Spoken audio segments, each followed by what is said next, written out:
The NBA Lakers and the red-hot Pelicans, and I've got Chiney Ogwumike with me here. We had some fireworks in the third quarter.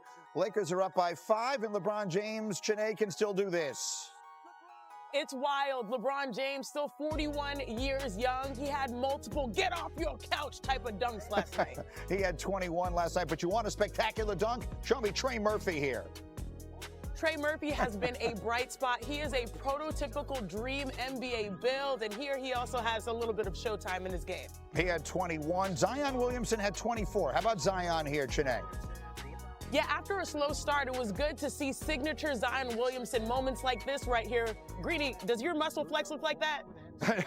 Most certainly not. Anyway, that one gave the Pelicans an 8-point lead. But then here come the Lakers. Down 6, that's Austin Reeves for 3. And then off a miss, let's do it again. Austin Reeves for 3. He would score 15. This one brought the Lakers within 2. Next Laker possession. It's still a 2-point game. It's Luka Dončić, the NBA's leading scorer, working, and finding the bucket. He would score 27. Lakers storm back with a 12-0 run. 2 minutes to play. Lakers have now opened a 4-point lead. It's Luka, it's smart, and that's a dagger. Lakers come back and they win it 110-101 against, again, a Pelicans team that's been playing, has been struggling massively. Since the Lakers acquired Luka last season, they're 24-14 when their big three of Luka, LeBron, and Austin Reeves play together, including 3 straight wins. Yesterday on PTI, though, Kendrick Perkins was forecasting the end for LeBron in LA while questioning a Lakers future built around Luka and Reeves. LeBron James right now has one foot in the grave, the other on the banana peel. He just waiting on this season to be over so he can leave the Lakers. Can Luka Dončić and Austin Reeves be your franchise guy to deliver a championship in the near future?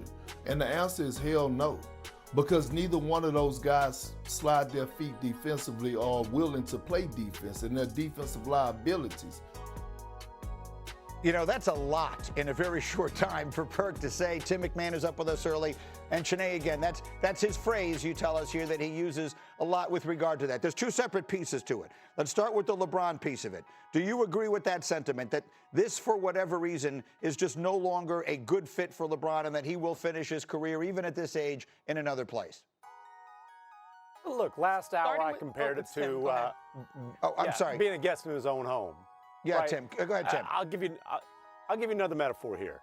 LeBron has had the keys to the car his entire career. He had to give the keys up to Luka. He doesn't even get to sit shotgun. That's Austin Reeves' seat. LeBron, this is a sports car. He is cramped up in the back seat. It is just not a fit. I don't know about one foot in the grave and the other on a banana peel, because the man can still run. He's catching lobs. He's dunking in transition. This is not about the decline of LeBron. This is about the fit moving forward around the core of Luka Dončić and Austin Reeves. And this is about this summer needing LeBron to go to have a chance to put the kind of supporting cast around them to give the Lakers any realistic hope of having a championship team here in LA in the Luka Dončić era, which has started. Yeah, which has started and will really be in full bloom when LeBron is no longer there, as, you know, he casts a wide shadow, and obviously rightfully so. Quickly, Chiney, on that piece of it, the expectation, or at least the thought, maybe some people's mind, the dream that LeBron goes back and finishes it all where it started, which would be in Cleveland. Maybe that team makes a really deep run this year with the acquisition of Harden and all the rest of that. Short of that, do you think that's the fitting storybook ending for LeBron to go back and make one last run with the Cavs? It is the fairy tale ending for LeBron James to potentially join the Cleveland Cavaliers. And I'll say this, because the biggest knock right now on the Cleveland Cavaliers is that they don't have championship experience, and also they need someone that they can rally around and hopefully hold them accountable in learning how to win at the highest level. No one better than LeBron James at that. I'll say this also, you know, you look at the Cleveland Cavaliers on paper at full strength, they've got it. They have James Harden, who's an 11-time All-Star, who's number 4 right now in assists per game. Donovan Mitchell, who's having a career year, averaging almost 29 points. Evan Mobley, the E in Evan is for efficient. I think he was efficient yesterday, around 18 points on less than 10 shots. And Jarrett Allen, his game has been unlocked ever since James Harden arrived. Now, if you add LeBron James, where his expectation is not to be the savior where he was, when he first started as a Cleveland Cavalier, but more so to be the icing on the cake to shepherd this team to another championship, to me, it would be no better ending for his career. And so, obviously, most teams will look at a guy, he might be 41, 42 next year. He averages 20-something points per game. You might look at the number and the age and be like, ooh, I don't know if you really want that, right? But still, he is a guy with the most basketball IQ we've seen in a generation and super talented. And in that circumstance around Cleveland where the expectations aren't that great for him, he can thrive. And then quickly, Tim, on the other side of it, Luka, Reeves. The Lakers have as big a fan base as any team, if not bigger than any fan base in the NBA. Do you believe they are one off-season away? You've talked earlier this morning about all the work they need to do to put the right pieces in place. Is that a one-off-season project? It better be a really productive offseason. This is their one chance this summer to really do some massive reconstruction because Austin Reeves is about to get a huge, huge raise. They can put that contract as the last official piece of business, though. They will have cap space with LeBron's contract coming off the books. They got to get a rim protector, a rim roller for Luka. They've got to get wings to guard. I think they can be they can be the foundation of a contender, but there is a lot of work to be done. Okay, so let me leave that one there for the minute. And then I want to bring in, let me explain to everybody exactly what I want to do next. So 2 blocks, DeAndre Ayton, a solid all-around game with 13 and 8. And Marcus Smart, a plus 13, 10 points, 4 steals, 3 blocks. Good all-around game. The bench scored 24 points. They had 28 fast break points. They won the rebounding battle by 7. But, James, we talked about this formula that has been working for the Lakers with everyone involved. It's not just going to be Luka, LeBron, and AR every night. Everyone's going to have to chip in. You see right there, all 5 starters in double figures. Yeah, double figures. Points are important, but I think what Marcus Smart did is just as important, or maybe more important, because he sets the tone for a game when they need it. Steals, get a bucket, deflections, blocks, all those things really ignite a team. And so, I'm going to give him the MVP Paul tonight. But you see, when the ball is moving, Geeta, 29 assists, everyone's getting to touch it. Ayton, I thought, down the stretch, hit some big buckets in the paint when they needed it. And so being unpredictable when you can go to multiple players, it always makes it tough for the defense to guard. And, James, I'm looking at the bench, plus 16 Kennard, plus 16 Hayes, plus 10 Jake LaRavia. Yeah, I mean, I spoke about Jackson Hayes, what he brought to the table, the energy. And Luke Kennard finally broke the seal with hitting that 1-3 ball. Things got chippy in this game. And all around, not just with the referees, they kept their cool down the stretch. They regained their poise. And I feel like New Orleans was the one that's kind of out of whack and not really controlling their emotions. And not saying they were getting technicals, but just trying to force the issue too much on the offense of the floor. And you said Lakers made good defensive stops, so you got to give them credit. Ref was loving blowing that whistle for technicals. Yeah, he was getting paid per tech. It was quick tonight. Just kidding. Listen, Luka and LeBron, let's talk the stars as the Lakers have won 3 straight. They combined for 48 points, 17 rebounds, and 14 assists, James. LeBron was fantastic. He was 8 of 12, 7 for 7 from 2.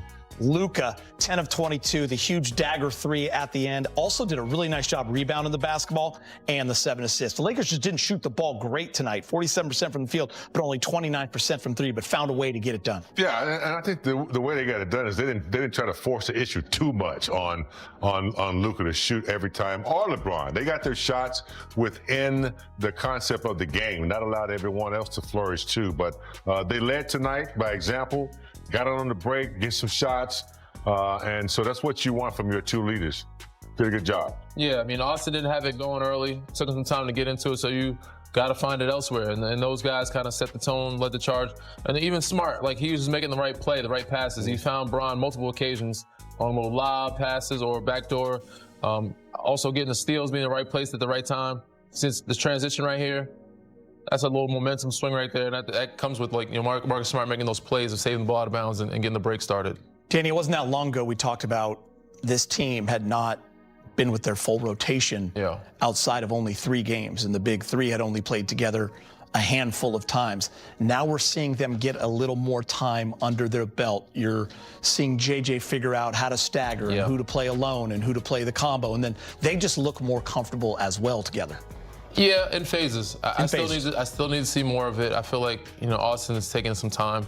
And it may take a little bit more time, but you have a good stretch of games right now at the end of the season and some good tests coming up where you can kind of figure that out. And who should we play in the second group? Bron has done some of that in that Sacramento game where he's gotten guys looks. Might need Austin in that second group more to get some more ball handling. I feel like he's off the ball a lot more than he's used to being, and finding his rhythm and getting himself his own looks and getting his usage rate up. So, with game by game, that's what they say. The more you drive the car, the more minutes on the road, the more comfortable you are behind the wheel. So, the more they get a chance to play with each other and share the floor, the more comfortable they'll be. And I said, come playoff time, you're going to need that. So, they're looking okay so far right now. I agree with you 1,000%. They have to find a way to get Austin's numbers and his stats back the way they were before he got injured. Right now, it's a lot of guys handling the ball. I like your idea. Rui's coming off the bench, I think, right now still. Is he not? Yes, he is. And so I don't, Austin coming off the bench where he has complete control of the basketball in his hand, like Luka does. I think he could be very effective, more productive. Not to say he's not when he's out there with those guys, but I think to get back to the effectiveness that he had, I wouldn't mind seeing him handle the ball 80-85% of the time when he's on the floor. And he necessarily doesn't have to come off the bench. He could come out early, come back with that second unit, or just play more with that second unit, however JJ sees fit. But it'll help him regain his rhythm.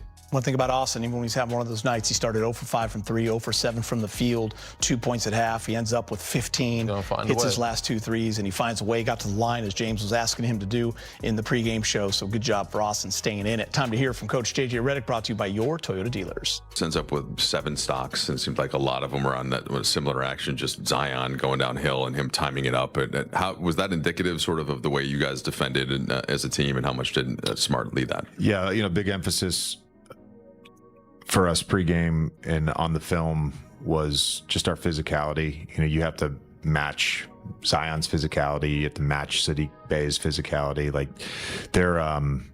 they have big players, and I thought Smart was incredible tonight. Him and Jackson in the second half, when we got him back in the game defensively as well, really just they helped us win the game. They changed the game, and frankly, that's not a win we've had since probably November. Where we're down. A lot of those early wins when we started 15-4, we had a number of double-digit deficits in the second half and just stuck with it and kept playing. And it was a good win for our group to be able to do that again. JJ, kind of on that point, you said you haven't had a win like this since November. Does it feel like in some ways the group is starting to find the cohesion that you've been searching for, honestly, since then? We're a work in progress, and I would just say that, but I'm confident that we'll eventually get to a good space. JJ, along those lines a little bit, like, you mentioned Marcus and Jackson. Did you start this along those lines with a question with the same starter along those lines? Back to back. I'm distracted by Mike's suit. It's the cobalt. Okay, let me regroup. You guys, there were a number of players that felt like maybe, I think of like Austin had a pretty bad offensive game, but he had a couple steals and blocks late. DeAndre, some really big baskets early in the third quarter. Just in terms of like number of people who you could kind of feel like this person touched this win in a way. How completist was this? Right. It wasn't the prettiest game. Some of that was the turnovers. Some of that was, I think we had a couple stretches there where we were able to generate some corner threes, really good catch and shoot threes that didn't go down. And so the offense didn't flow as well. On top of that, they ran 5 or 6 different coverages against us. So it created there was a little bit of a choppiness to the game, just in terms of finding the advantage. Unfortunately, as a coach, you don't always know what coverage they're going to be in. We had some success in 77, and then they changed the coverage.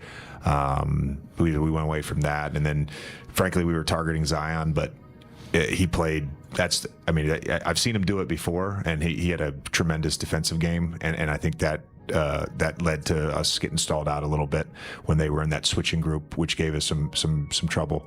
But again, the plays that you just got to make to win. You referenced a number of like the hand activity plays, the physicality plays, loose balls. Smart hitting that big three. I thought the play as we were kind of getting back into the game down 8, where we got a good look from Luke in the corner in transition. Jackson and Smart both crashed. We end up with the ball. AR gets the 3. Like those were the type of plays we had to make to win tonight. And then felt good, down the stretch. Just kind of, they didn't have any size at the rim, and we posted Luka. He scored in the post. He got fouled in the post. Then he makes the huge 3 and just kind of closed the game out for us. Y'all had 10 turnovers in the third quarter. What caused that chaos in that quarter, and how did you like fixing it in the fourth quarter when I don't think y'all had a single turnover until the last possession? Yeah. Typically with our turnovers, it's like a multitude. They typically come in waves, and so it's errant passes, and it's not making the simple pass. It's and felt like the case tonight in that third quarter. You told us, I don't know, that long ago that you're like, kind of our end game situation is going to be 3 guys, and the other 2 guys could kind of change depending on circumstances. Marcus has found himself in that group as one of the other 2 guys on many occasions. Tonight hit maybe the ceiling 3. What's he done over the course of these 60 games to warrant that trust to be one of those guys? Yeah. When you guys like to talk about roles, guys' roles, and like dividing players amongst roles. Like a star player, their role is to be the star, and their role is to whatever way they star is to be a star. Smart, I think, has starred in his role for what we need from him consistently throughout the year. He's, I think, played great basketball for the last 5-6 weeks, and that starts at the defensive end. I mean, he's been tremendous for us defensively. And look, there were a couple points there where you kind of had the advantage, just threw it over the top. He got it. Danny, you like buckets? I do. Yeah, LeBron needed 11 coming into tonight to pass Kareem on the all-time field goals made list. He had 8. Just short. He's just short. 15,835. So on Thursday night, you know what's happening. He'll be passing Kareem, captain, my captain. Captain, my captain. Enjoy it for one more day, my friend. About to leave. The king is coming. Pretty cool. LeBron James with Allie Clifton in the media. We're on the 24-7 run to close out the fourth there for you guys. What'd you like on both ends of the floor? No, we got stops. They mixed up the defenses a lot, so, kind of confuses us a little bit offensively, but we made some plays. We turned a lot of those stops into fast break opportunities. Helped us seal the game. What's it like playing next to a teammate like Marcus Smart when he has nights like tonight, as JJ mentioned, just starring in his role? It's just a winning player. He's always have been. Ever since I started watching him at Oklahoma State, all the way to, being a pro. So he's always making winning plays. You guys had 7 blocks in the fourth quarter. It's the most for a Lakers team since 2009. Fourth quarter of a game. We started off for a couple months this season talking about needing the defense to be 5 guys on this team. Have you guys made strides in that department? Oh, have we? I mean, I think so. Of team defense. I think so.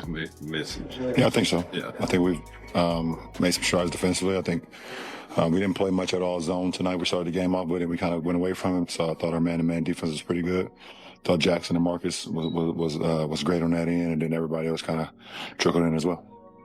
What do you look at when you analyze what lineup combinations work? Is it games? Is it minutes? Or is you just leave numbers out of it and you just go by feel for it? No, if I'm on the court, I just play with whoever's on the floor with us. I don't analyze, lineups, things of that nature. It's my job to, no matter who I'm on the floor with, to try to make happen, make plays. So it's always been the case.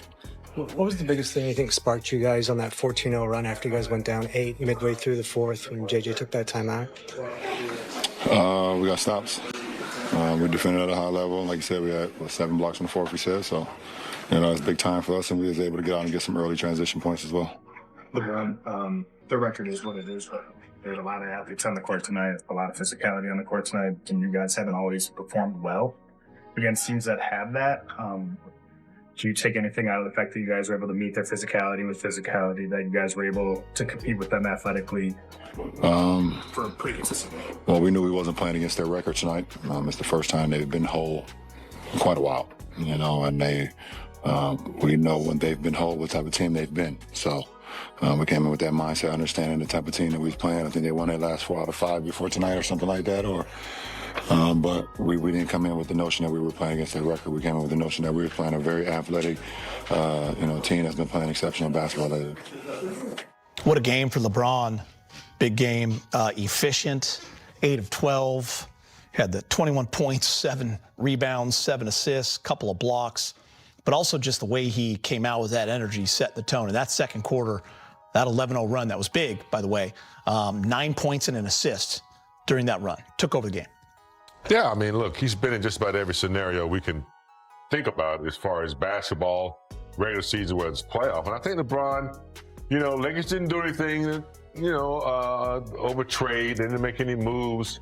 Got Kennard, but they didn't make any, big moves. So LeBron realizes this is what we have. This is who we are. And he's just going to play his game and try to be effective and lead until they get to a point where they're in the playoffs, and then that's when he really steps up. I think he believes this team is dangerous, and I believe they can improve, and I think he's just playing accordingly until they get to that place that they can make some noise. After missing the first 14 games and then a slow start to the season as he was ramping his way back up after not having his usual preseason and off-season, that might be bode well for now. Yeah, I mean, it feels like he's picking up momentum. For sure. I mean, I didn't see that coming. Usually you get to 41, you start going. You're on the downside. Yeah, no, he's in superhero form. Just started getting warm and then finally got in his rhythm. He started playing really well, and he's looking great. Again, he looks like he can play a couple more years after this. Still dunking the ball, getting out in transition, leading the league in transition points, or in the top 3 at least, which you don't see from most 40-year-olds. But he's doing it at a high level, and that's why he's so effective and why he's so efficient, because he's able to get the easy baskets. He knows how to, he does little things. He's not afraid to get out and to run the floor and be off the ball some. Big game, you know how you always talk about taking care of business? Those last 2 games, not playing guys in the fourth quarter, helps on a night like tonight. Load management, if you want to get it, that's how you get it. Yep. It's old school. So I like anytime they can rest guys in the fourth. All right, guys, Austin Reeves recovered from a rough start to Fakers. And go Jack. Austin Reeves with Allie Clifton in the media. Austin, can you first walk us through the arm, the hand, kind of what happened there in that moment and how you were able to get through it? I think I just hit my funny bone. So whole hand went numb. Called timeout, kind of went away. Wanted to play. 24-7 run to close out the game, both ends of the floor. What was that a result of for you guys? Playing the right way, made shots, got stops, and executed on both ends. When did you guys get from Jax and from Marcus? How do they help you guys? I mean, they're a big part of what we do. What they bring to the table, the skill sets that, like I said, they bring in things that we need. And, when they play good, we tend to play good as a team. And the energy is contagious and everybody kind of rolls with it. What do you feel like is, minutes-wise, a good sample size for how you kind of start assessing what works in a lineup over the course of the season, both individually and when we talk about those 3-man, 5-man lineup combos? That's not for me to tell. The coaches will do all that, and we'll just, whatever they put on the court, we'll play. Even though they have I think they won 19 games, but they play hard. Oh, yeah. Coming in knowing that you guys know this would not be an easy game because of the way they play and the talent that they have. Yeah, I mean, Zion, when he's healthy, he's a, all-star. They got a bunch of guys that can play. So they're scrappy, they defend. I believe they got what it takes to, make a good team. They just got to be healthy. That's just been their, Achilles heel for the last, 2 years. I believe they haven't, been able to stay healthy. So, I think that they got a lot of really good pieces. Obviously, Zion's not just a one-on-one coverage. From an overall team defensive concept, what's required on a guy like him? Don't be scared to get out of the way. You did that in the first half. 1,000,000%. I was terrified. Yeah, there was no way in hell I was taking charge. He was running too fast, so that's not a bad word. No, it's not. No, it's not. But once again, I was terrified, so I just kind of slid out the way, let him have a layup.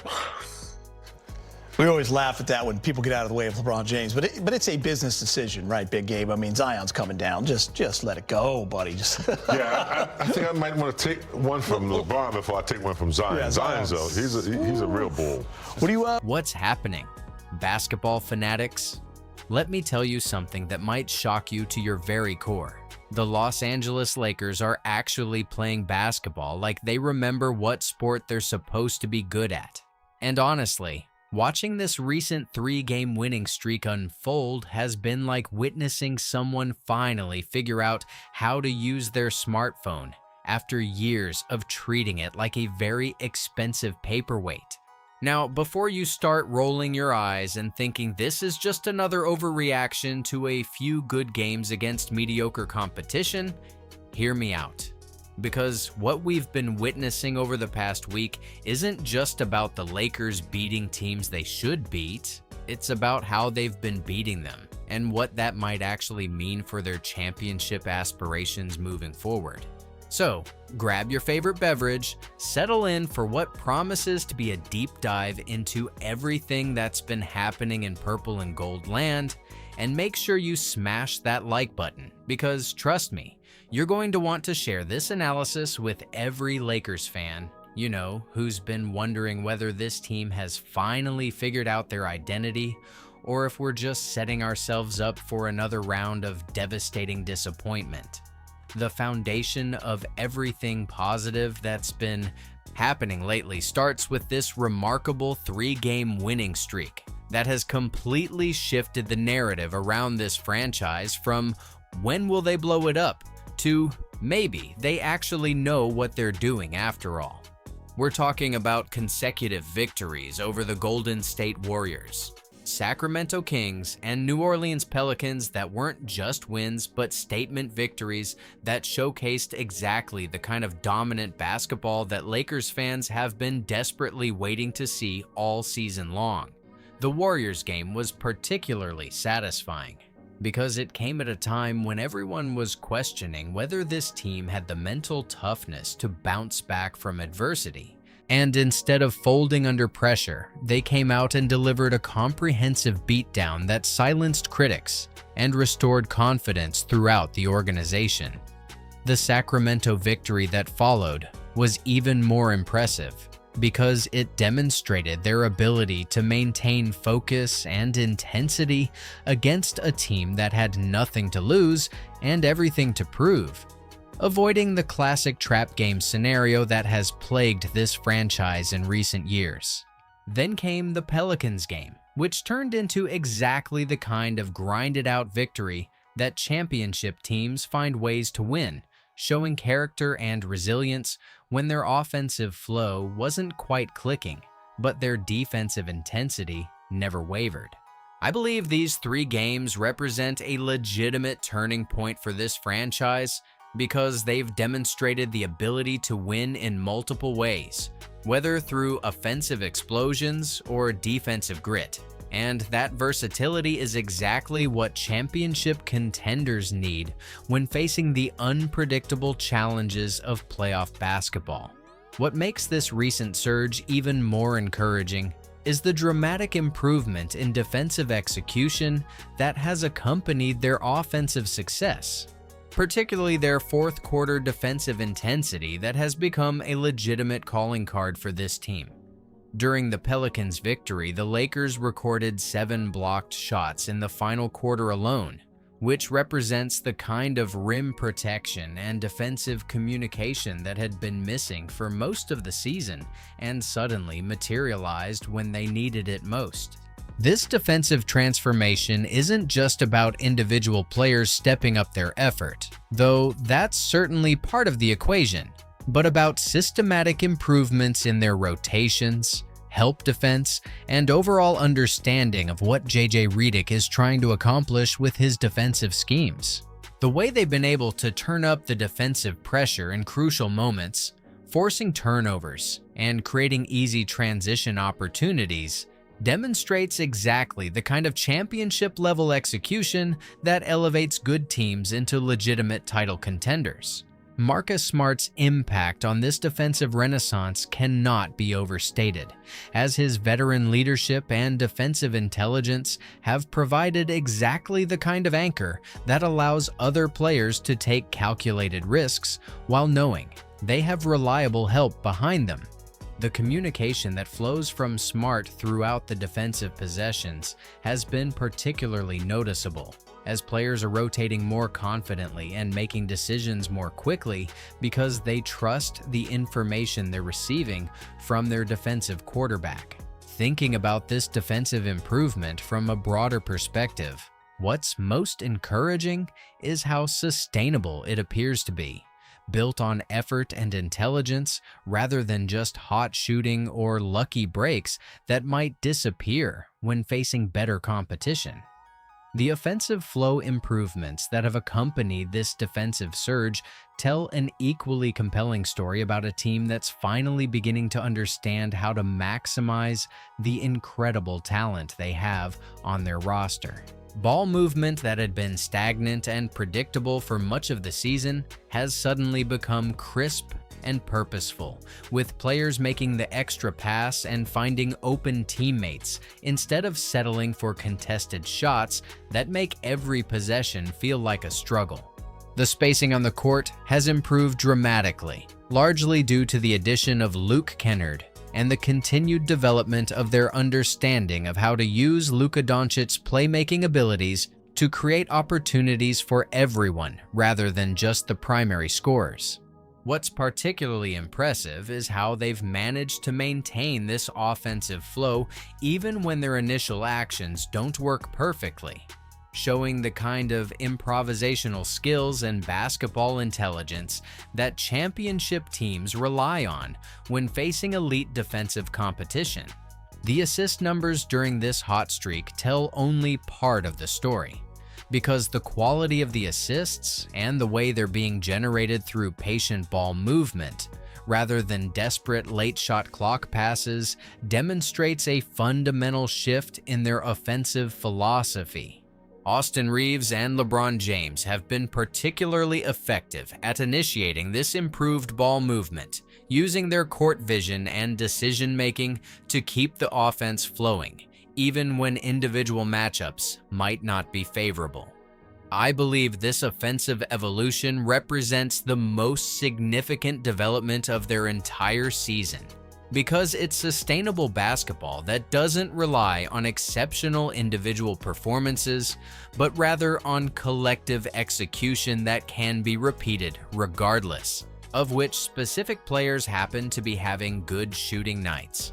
Luka Dončić's leadership during this successful stretch has been exactly what this franchise needed from their franchise centerpiece, combining elite individual production with the kind of championship-level decision-making that elevates everyone around him. His performance against the Pelicans, featuring 27 points, 10 rebounds, and 7 assists, demonstrated his ability to impact games in multiple ways while maintaining the efficiency and shot selection that makes him such a devastating weapon when he's locked in mentally. What's been most impressive about Dončić's recent play isn't just the statistical output, though those numbers have been consistently excellent, but the way he's managed to balance his individual scoring with his playmaking responsibilities, ensuring that teammates remain involved and confident even when he's feeling it from a scoring perspective. The 7 turnovers in that Pelicans game might seem concerning to casual observers, but anyone who understands basketball knows that aggressive playmakers sometimes turn the ball over when they're trying to create advantages for their teammates. And the key is maintaining the right balance between calculated risks and careless mistakes. His court vision throughout this winning streak has been particularly notable, as he's been finding passing angles and creating opportunities that weren't visible to anyone else on the court, demonstrating exactly the kind of basketball intelligence that separates elite players from merely good ones.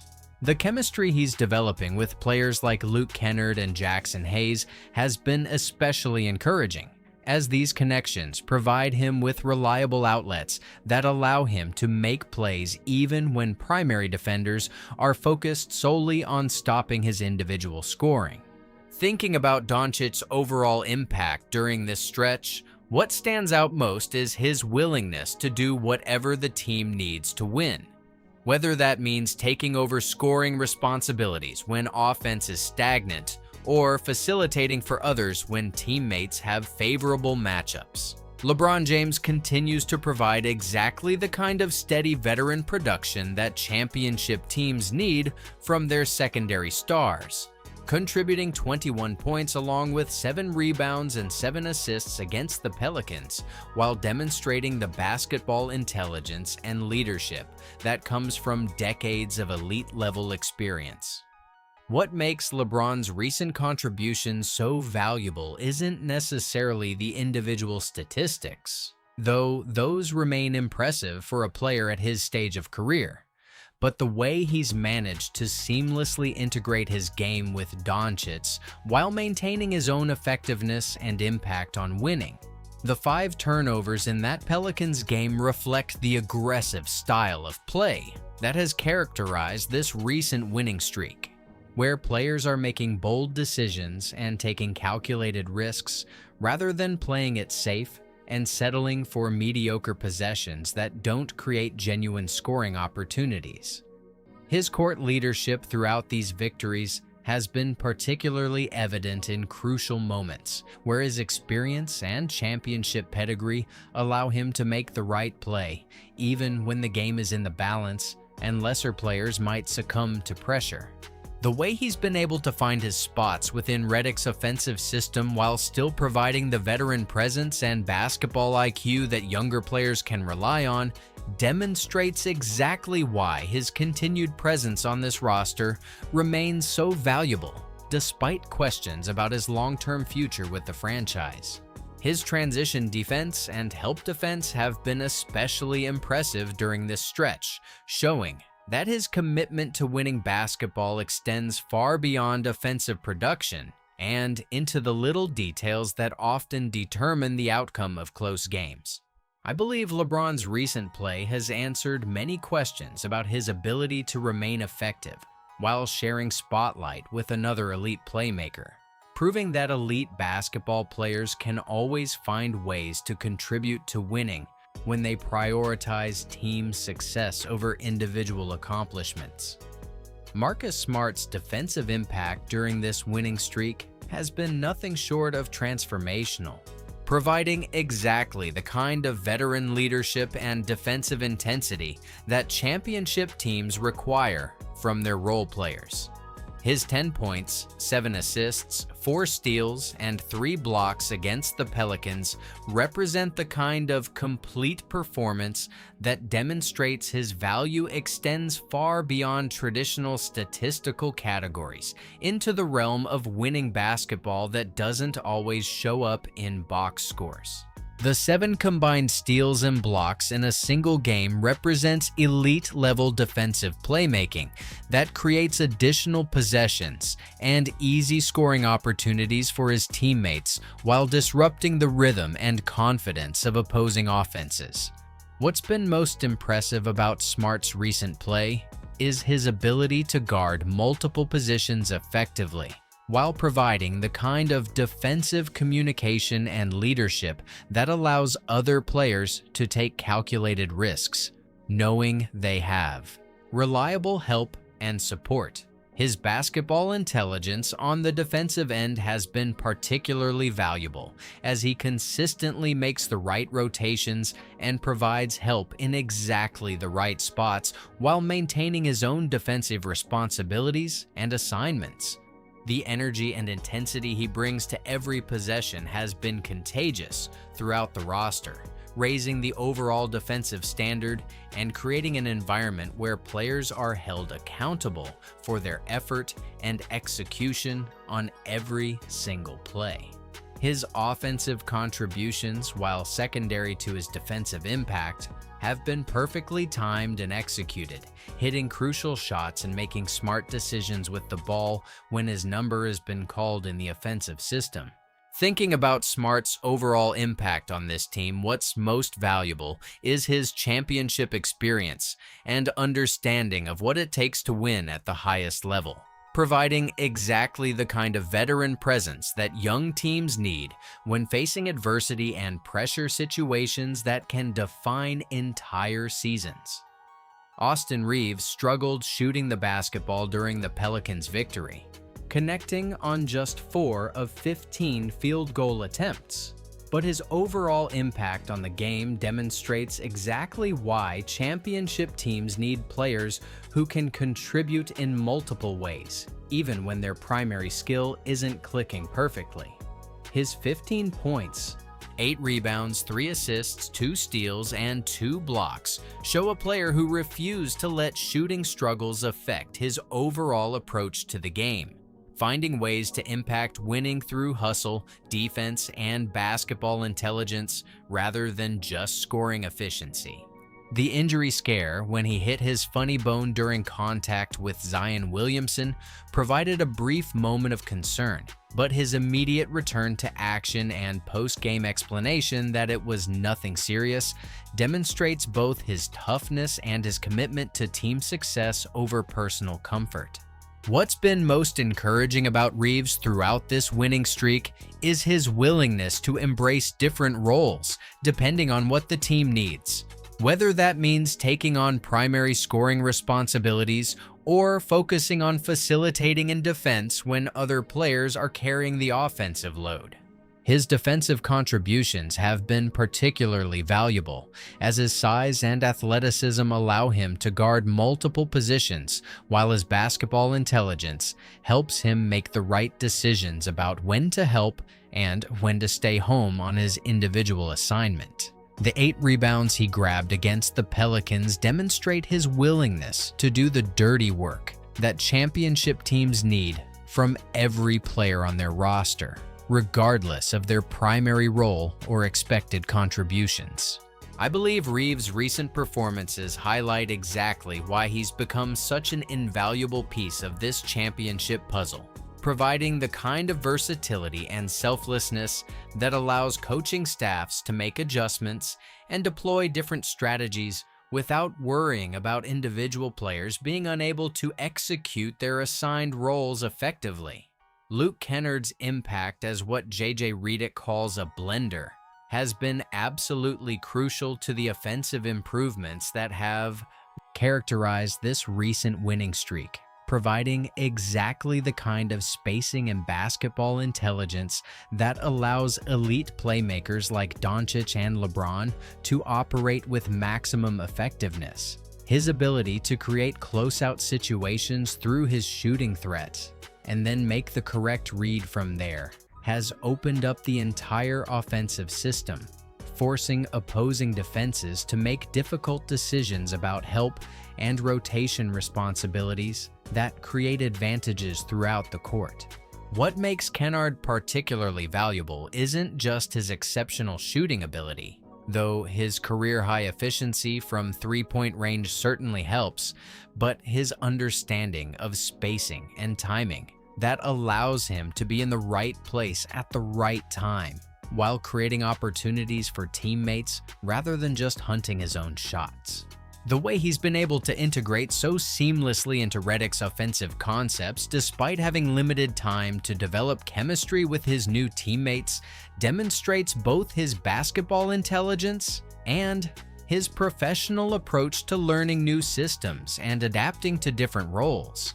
His movement without the ball has been particularly impressive, creating constant action and forcing defenders to make decisions that often result in breakdowns and open opportunities for the Lakers' primary offensive weapons.